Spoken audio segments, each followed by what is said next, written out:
नमस्कार मंडळी, स्वागत आहे तुमचं पुन्हा एकदा आपल्या नवीन व्हिडिओवरती।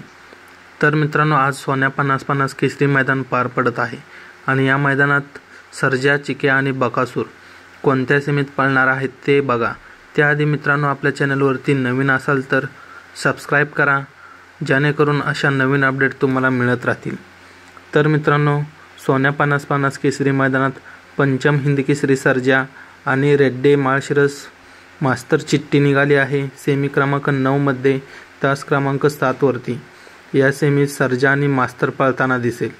त्यानंतर मित्रांनो, कारोंडे एक्सप्रेस चिक्या आणि उर्मिलाताई यांचा राजा यांची चिठ्ठी निघाली आहे। सेमी क्रमांक 10 मध्ये तास क्रमांक 1 वरती मित्रांनो पब्लिकने गाडी पळणार आहे चिक्या आणि राजेची। त्यानंतर मित्रांनो, आपल्या सर्वांचा लाडका एकादशम हिंद केसरी बकासूर आणि कार्तिकची चिठ्ठी निघाली आहे। सेमी क्रमांक 10 मध्ये तास क्रमांक 7 वरती या सेमीत आपला एकादशम हिंद केसरी बकासूर आणि कार्तिक पळताना दिसेल। तर मित्रांनो, सेमी 10 मध्ये चिक्या आणि बकासूर लढत बघायला मिळणार आहे। तर मित्रांनो, सर्जा, चिक्या आणि बकासूरला फायनलसाठी खूप खूप शुभेच्छा। मित्रांनो, व्हिडिओ आवडला असेल तर लाईक करा, शेअर करा आणि आपल्या चॅनलला सबस्क्राइब नक्की करा।